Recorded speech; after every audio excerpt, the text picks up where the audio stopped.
Oui, merci beaucoup, André. Je voulais donc présenter un peu la dernière partie parce que nous avons démarré, on a parlé de mindset, qui est la manière de faire, et je suis très fier d'entendre que vraiment les Congolais veulent aller dans la direction d'une nouvelle manière de faire les choses. Il n'y a rien de plus qu'on peut demander. Ça se répand, les autres qui appellent, les autres qui commandent, tout le monde veut une nouvelle manière de faire les choses, quelque chose qui va construire, pas détruire. On a parlé de la partie économique, là où vous voyez les jeunes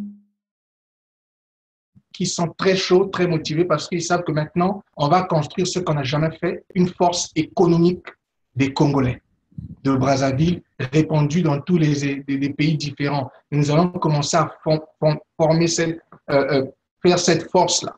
Et cette force-là, c'est de là où sortira le capital pour investir dans la troisième partie que je vais maintenant présenter, où la majorité sont déjà involved. Et donc, il y a des gens comme Brice Makumbu, mon grand Dimitri, et même Freddy lui-même, parce que Freddy a beaucoup d'expérience dans la partie politique. Et tous les autres qui vont venir, les autres de la France qui ont participé dans les autres webinaires, pourront maintenant, si vous voulez, venir apporter leur expertise et leur expérience.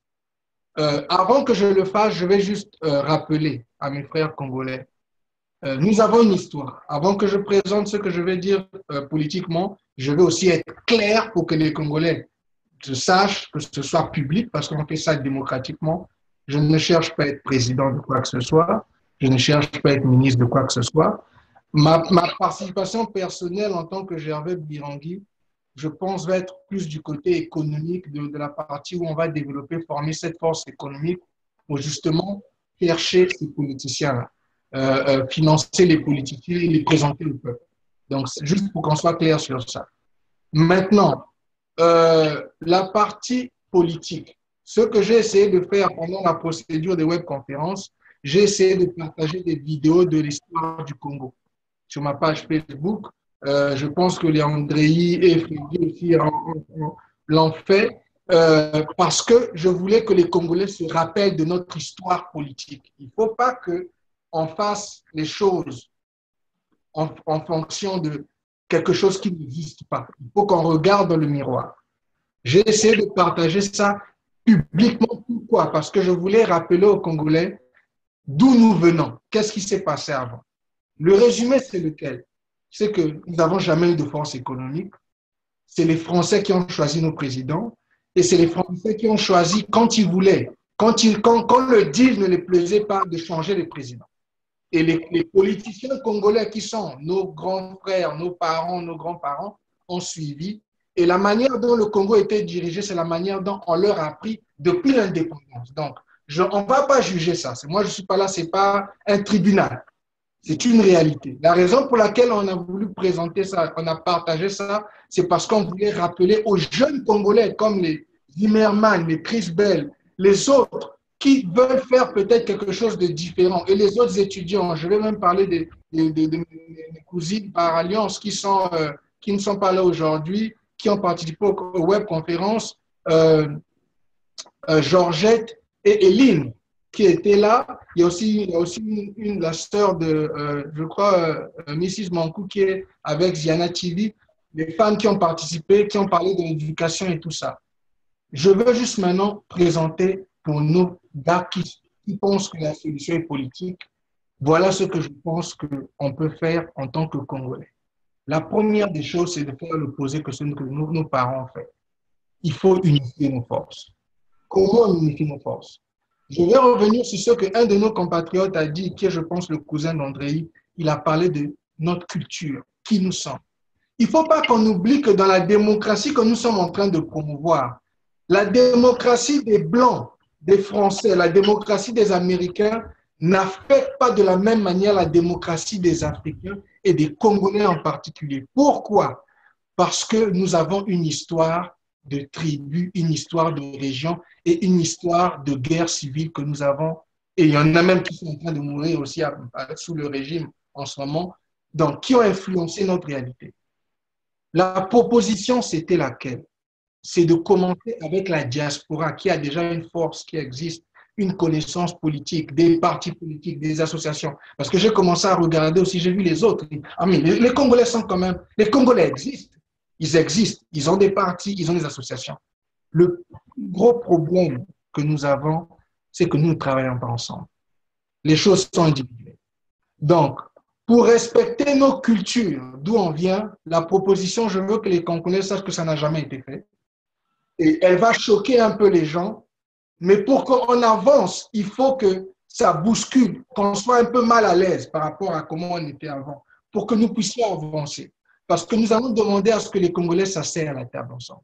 Comment ça va se passer? Je vais prendre l'exemple du pool. Le pool, aujourd'hui, je vous parle aux États-Unis, il doit avoir plusieurs parties des gars du pool. En France, il y a plusieurs parties des gars du pool.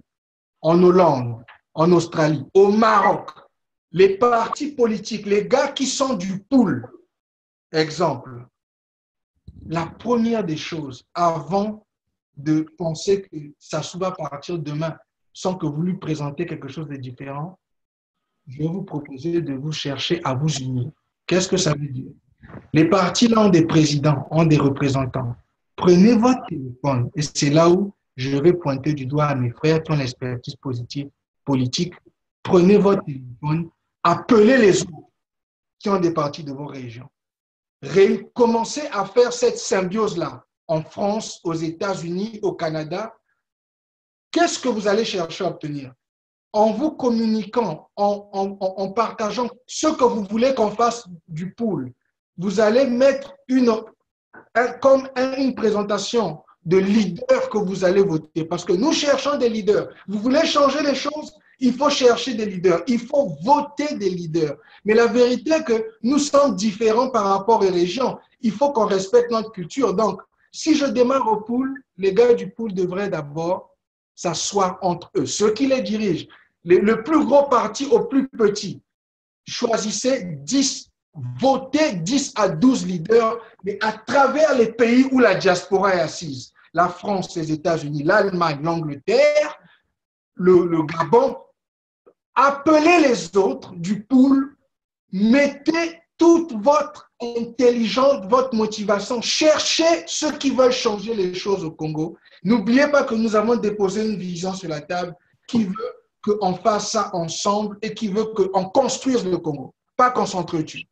Mais ça démarre avec, entre eux, les partis du pool, les présidents, les leaders de ces partis-là commencent à rentrer en contact ensemble et il va y avoir un corps comme un congrès de 10 à 12 personnes. Vous pouvez choisir même plus, mais si vous choisissez plus, je pense que ça devient un peu compliqué. Si vous avez une dizaine ou une douzaine, cette douzaine-là doit représenter au moins 51% du nombre de partis répandus à l'étranger, dans la diaspora de tous les pays.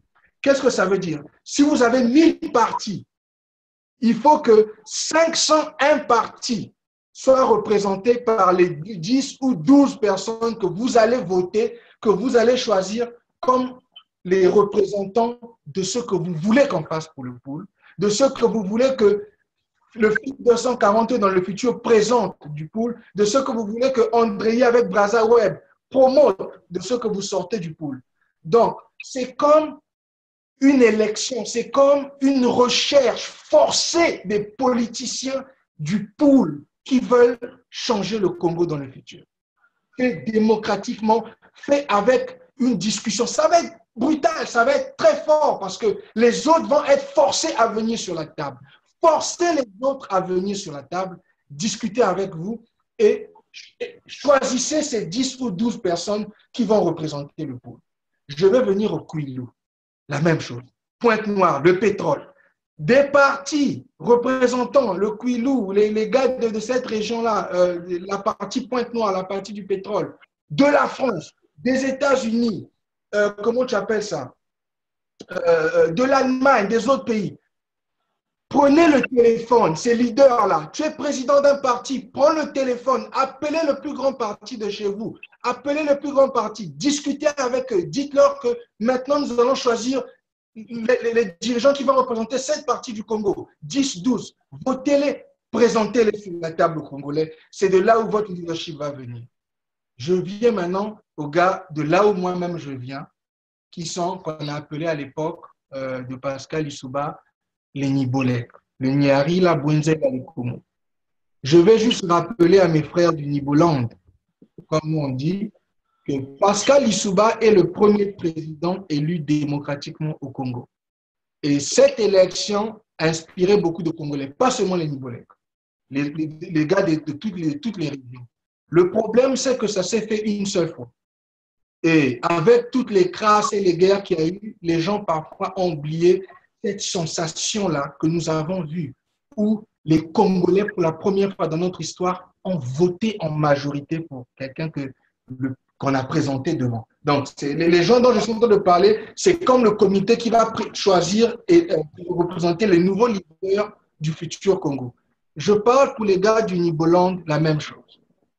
Le président Pascal Lissouba a fait ce qu'il a fait, son temps est passé, c'est devenu le temps de la nouvelle génération, des gars du Nyari, de la Bwenze et des Komo qui sont aujourd'hui dans la diaspora à l'extérieur.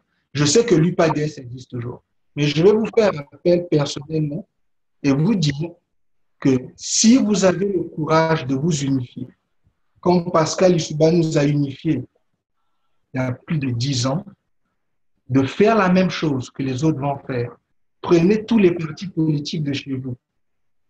Prenez le téléphone, parlez avec eux, choisissez les leaders, 10 à 12, qui vont représenter le Niboland, présentez-les au peuple pour qu'il y ait quelque chose, ils vont venir avec leur plan, comment reconstruire leur partie du pays, il y ait quelque chose qui puisse présenter, revenant de ces régions-là, en passant bien sûr à travers la France, les États-Unis, l'Allemagne, l'Angleterre, même les autres pays d'Afrique, le Maroc. Get all these people involved. Mettez tous ces gens-là sur la table en représentant cette partie-là. Je vais maintenant venir à la partie qui est un peu plus sensible, la partie du Nord. Je vais parler à mes frères du Nord, les politiciens du Nord. Vous avez choisi un fils de chez vous depuis plus de 32 ans qui nous dirige. Le président Sassou Nguesso a fait ce qu'il a fait par rapport à ce qu'il a appris depuis l'histoire d'indépendance, de comment est-ce qu'on doit diriger un pays d'Afrique comme le Congo. Les Français lui ont donné un blank check, un chèque blanc. Il a dirigé avec ce chèque blanc le Congo. Et il y a des résultats qui sont sortis. Je parle à mes frères du Nord. Le Congo est dans un certain état aujourd'hui que tous les Congolais voient. C'est le fils de chez vous que vous avez choisi, que vous avez mis sur la table. Maintenant, je vais vous demander quelque chose. Vous avez le pouvoir, c'est vrai. Mais dans ce que nous faisons ici, là, on a dit depuis le début avec Freddy Mangou et André Ndinga que tout le monde va être inclus à la table pour reconstruire le Congo. Nous avons donc besoin de votre vision du futur. Si la vision du futur du Nord ou de ceux qui représentent le Parti congolais du travail est que quand le président Sassou finit son mandat, il présente son fils devant, comme ce qu'ils ont fait au Gabon, en voyant l'histoire, ce qu'ils ont fait au Congo-Kinshasa, si c'est ça le plan du Nord pour le Congo. Et donc, que si c'est Denis, ou si c'est un neveu de Sassou, ou si c'est même Sandrine Nguesso, que je pense qu'il me connaît aussi parce qu'on a été à l'école ensemble, je vais leur demander à eux de présenter votre plan avec l'unification de la région du Nord, avec les autres de Wando, présentez vos nouveaux leaders. Si le plan c'est celui-là, n'ayez pas honte, présentez-le. Comme ça, quand vous allez présenter votre plan pour le futur du Congo, les autres du pool vont présenter leur plan avec leur leader, les gars du Niboland vont présenter leur plan avec le leader, les gars du Kwilu vont faire la même chose, les Congolais vont voir. Et le peuple congolais pourra décider de quel futur ils veulent dans la politique congolaise. N'ayez pas honte de venir présenter votre plan. Nous vous invitons à présenter votre vision pour le Congo, même si vous êtes au pouvoir aujourd'hui. Et si vous pensez que ce que vous avez fait les 32 dernières années est la meilleure position du Congo, mais venez le dire publiquement que les Congolais le jugent demain.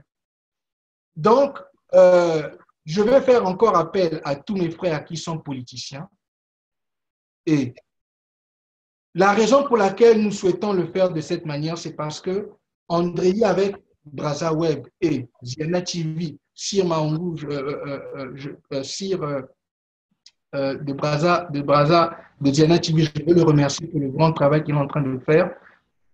Et les autres qui vont aussi présenter la partie technologique, parler de ces événements-là, vont publier ça.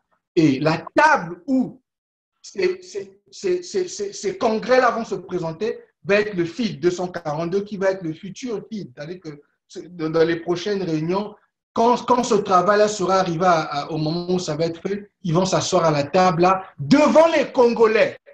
Donc la diaspora aura une force représentée économiquement que nous allons construire, qui vont donc injecter une partie des capitaux personnels que nous allons construire dans la partie économique, qui vont être à même, donc les capitaux vont être sur la table pour aider nos frères à présenter ces leaders-là, ces nouveaux leaders, qui vont aussi certainement s'asseoir avec les anciens leaders, apprendre de leur expérience, mais nous devons avancer.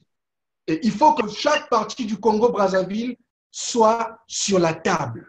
Il ne faut pas qu'on dise que c'est seulement telle partie, telle partie. Il faut que chaque parti politique du Congo-Brazzaville que vous allez choisir, que vous allez voter de votre parti au bout de la région, qui va venir avec votre plan que vous voulez, comment on reconstruit le Poul, comment on reconstruit le Niboland, comment on reconstruit le Nord, qui n'est surtout pas construit. Je parlais avec certains de mes collègues qui m'ont fait comprendre que même le Nord, qui sont soi-disant au pouvoir, n'est toujours pas complètement construit.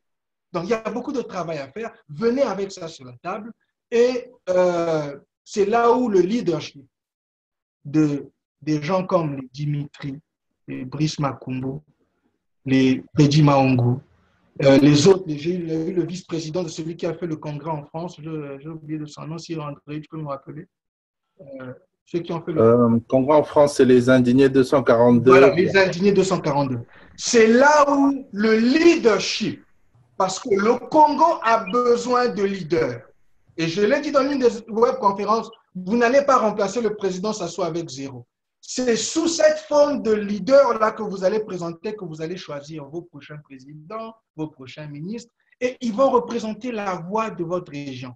Si la diaspora a le courage d'arriver à le faire, ça va se connecter directement au Congo parce que les Congolais qui sont au pays vont maintenant se rendre compte qu'on s'est d'abord unis pour la première fois dans notre histoire et il y en a qui représentent une majorité de la voix de chez nous.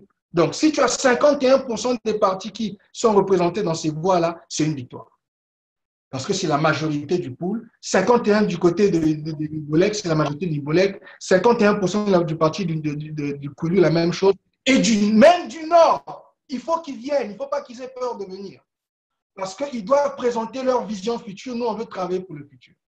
Et c'est là où le leadership de tous ces frères qui ont des partis politiques, c'est là où on a besoin de nous.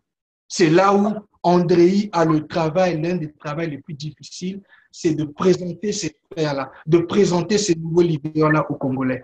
Et Freddy Maungu a la plus grande responsabilité de mettre tous ces frères congolais assis sur la table du FID, que les Congolais voient, que les Congolais de Brazzaville voient devant leurs yeux ce que les Congolais sont en train de faire, pas en faisant la guerre, pas en s'entretuant, mais pour la première fois de notre histoire. Et je suis vraiment confident, je veux le dire, qu'on peut le faire. Mais il faut seulement qu'on ait le courage de travailler avec les autres. C'était ma présentation de la partie politique. Merci beaucoup. Merci Gervais pour cette question. Ouais. Alors,